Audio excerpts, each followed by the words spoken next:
6 जून पासून सुरू असलेल्या कॉकरोच जनता पार्टीच्या आंदोलनाला शनिवारी मोठे यश आलं। शिक्षण मंत्री धर्मेंद्र प्रधान यांनी आपल्या पदाचा राजीनामा दिला। आंदोलकांनी मोठा जल्लोष केला। त्यानंतर लागलीच पुढचे शिक्षण मंत्री कोण होणार या चर्चा सुरू झाल्या। अनेक नावही समोर आली।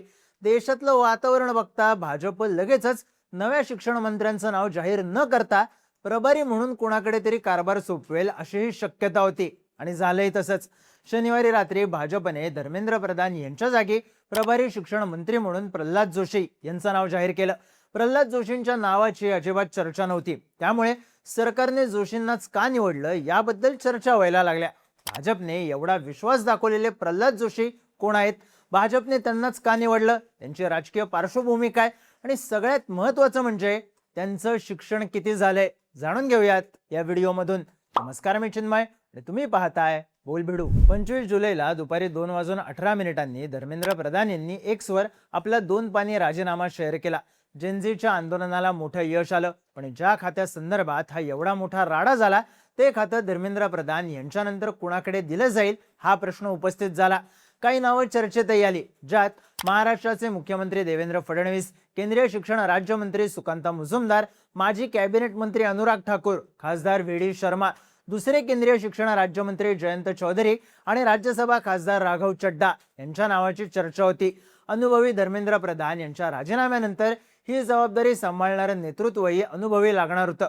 संध्याकाळी राष्ट्रपती द्रौपदी मुर्मू यांनी धर्मेंद्र प्रधान यांचा राजीनामा स्वीकारला आणि रात्री 8 वाजता राष्ट्रपती कार्यालयाने केंद्रीय मंत्री प्रल्हाद जोशी यांना प्रभारी शिक्षण मंत्रिपदाची जबाबदारी दिल्याचं जाहीर केलं। आता धर्मेंद्र प्रधान यांचा राजीनामा कुठल्या राजकीय परिस्थितीत झाला ते सर्व श्रुत आहे, त्यामुळे त्यांच्या पदावर येणाऱ्या नेत्याची अग्निपरीक्षा असणार हे नक्की। आणि प्रभारी म्हणून ही जबाबदारी मिळाली प्रल्हाद जोशी यांना। 27 नोव्हेंबर 1962 ला कर्नाटकच्या बिजापूर मधल्या एका ब्राह्मण कुटुंबात प्रल्हाद जोशींचा जन्म झाला। वडील रेल्वेत नोकरीला होते। शाळेत असतानाच प्रल्हाद जोशींचा संघाशी संबंध आला। पुढे हुबळीच्या श्री काडसिद्धेश्वर आर्ट्स कॉलेजमध्ये बीएचं शिक्षण घेत असताना त्यांनी अखिल भारतीय विद्यार्थी परिषदेचं काम सुरू केलं। प्रखर हिंदुत्ववादी विचार आणि बऱ्याच आंदोलनांमध्ये सक्रिय सहभाग घेतल्यानं ते हुबळी शहरात चांगलेच प्रसिद्ध झाले। बीएची डिग्री घेतल्यानंतर त्यांनी वेगवेगळे व्यवसाय सुरू केले, पण हिंदुत्वाचं काम सुरू ठेवलं। अशातच त्यांनी कर्नाटकातल्या कित्येक हिंदुत्ववादी नेत्यांचं करिअर सेट करणाऱ्या ईदगाह मैदान वादात हात घातला आणि तिथूनच जोशी यांच्या राजकीय करिअरलाही कलाटणी मिळाली। हुबळी शहराच्या मध्यभागी 1.5 एकर परिसरात असलेलं ईदगाह मैदान ही जागा नगरपालिकेच्या मालकीची। प्रशासनाने मुस्लिम समुदायाचं प्रतिनिधित्व करणाऱ्या अंजुमने इस्लाम या संस्थेला वर्षातून 2 वेळा इथं नमाज पठण करण्याची परवानगी दिली होती, पण याला हिंदू समाजाचा विरोध होता। मग 1972 साली अंजुमने इस्लाम संस्थेने या जमिनीवर कमर्शियल कॉम्प्लेक्स बांधण्याचा प्रयत्न केला। तेव्हापासून दोन्ही धर्मियांमध्ये वाद सुरू झाला। हिंदू समुदाय या मैदानावर आपले सण उत्सव साजरे करण्यासाठी प्रयत्न करू लागला, पण याला मुस्लिम समुदायाचा विरोध होता। अनेक वर्ष हे दोन्ही समूह समोरासमोर येत राहिले। मग पुढे जाऊन हा वाद हुबळी शहराच्या बाहेर अगदी देशभर पसरला।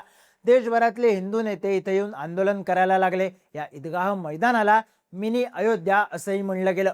1992 ला प्रल्हाद जोशी यांनी आंदोलनाचं नेतृत्व करत ईदगाह मैदानात तिरंगा फडकवण्याची मागणी लावून धरली।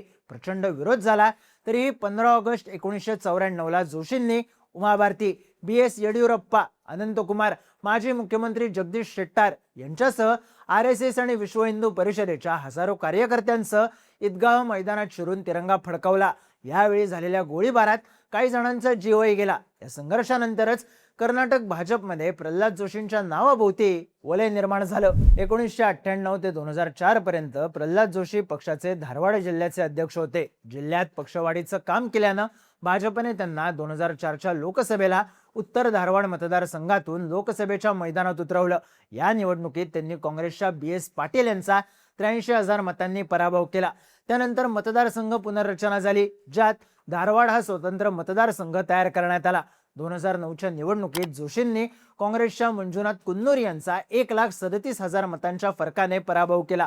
2024च्या लोकसभा निवडणुकीत प्रल्हाद जोशी 5व्यांदा लोकसभेत पोहोचले।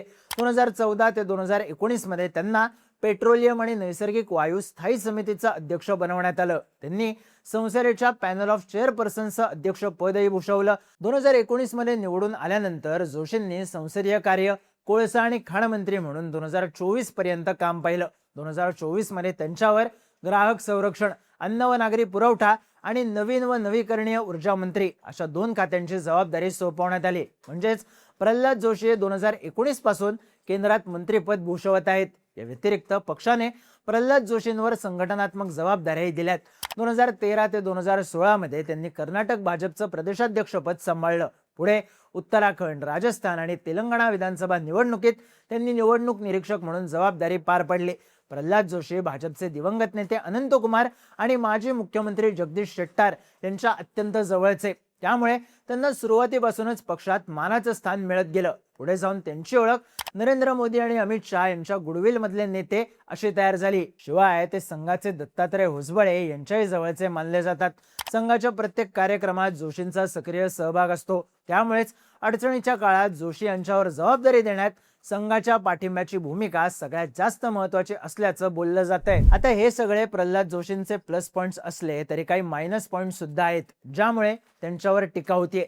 सगळ्यात जास्त चर्चेत असलेला मुद्दा आहे शिक्षणाचा. माजी केंद्रीय शिक्षण मंत्री धर्मेंद्र प्रधान यांचं शिक्षण MA पर्यंत झालंय, पण प्रल्हाद जोशींचं शिक्षण हे फक्त BA पर्यंतच झालंय. अर्थात एखाद्या खात्याचं मंत्रिपद भूषवण्यासाठी ठराविक शिक्षण घेतलेलं असावंच असे निकष नाहीयेत. पण ज्या पद्धतीनं माजी शिक्षण मंत्री स्मृती इराणी यांच्यावर विरोधकांनी कमी शिक्षणामुळे टीका केली, त्याच पद्धतीनं प्रभारी म्हणून जबाबदारी असलेल्या जोशींवरही टीका होण्याची शक्यता आहे. जोशींचा दुसरा मायनस पॉइंट म्हणजे पक्षाने त्यांच्यावर अनेक वेळा जबाबदाऱ्या दिल्या, पण शिक्षण मंत्री ही जबाबदारी जास्त मोठी आहे. आता जोशींनी वेगवेगळ्या जबाबदाऱ्या पार पाडल्या असल्या तरी त्यांनी आतापर्यंत शिक्षण विभागात कधीही काम केलेलं नाही. सतत झालेल्या पेपर फुटीनंतर योग्य यंत्रणा उभारणं, भविष्यात होणाऱ्या आंदोलनांना सामोरं जाणं हे येणाऱ्या शिक्षण मंत्र्यांसमोरचं मोठं आव्हान आहे. त्यामुळे प्रल्हाद जोशींचा कमी अनुभव कळीचा मुद्दा ठरू शकतो. यामुळेच कदाचित भाजप लवकरच दुसऱ्या नेत्याची शिक्षण मंत्री म्हणून नियुक्ती करेल अशी चर्चा आहे. शनिवारी रात्री प्रभारी शिक्षण मंत्री म्हणून प्रल्हाद जोशींचं नाव जाहीर झाल्यानंतर रविवारी दुपारी 12 वाजता त्यांनी पदभार स्वीकारला. म्हणजे आता त्यांना ग्राहक संरक्षण, अन्न व नागरी पुरवठा, नवीन व नवीकरणीय ऊर्जा यांच्यासह शिक्षण मंत्री म्हणूनही जबाबदारी पार पाडावी लागेल. सोमवारी संसदेत सार्वजनिक परीक्षा सुधारणा विधेयक 2026 मांडलं जाईल. या विधेयकावरून विरोधी पक्ष त्यांना घेरण्याची पूर्ण शक्यता आहे. त्यामुळे आपल्या पहिल्याच परीक्षेत प्रल्हाद जोशी पास होणार का, की पहिलाच पेपर विरोधकांमुळे अवघड जाणार, हे पाहणं महत्त्वाचं असेल. प्रभारी शिक्षण मंत्री म्हणून प्रल्हाद जोशींची नियुक्ती होण्याबद्दल तुम्हाला काय वाटतं? भाजप त्यांच्याकडे हे पद किती काळ ठेवेल? तुमची मतं आणि प्रतिक्रिया कमेंट करून नक्की सांगा. माहितीपूर्ण व्हिडिओज पाहण्यासाठी बोलबिडूच्या YouTube चॅनलला सबस्क्राईब करायला विसरू नका.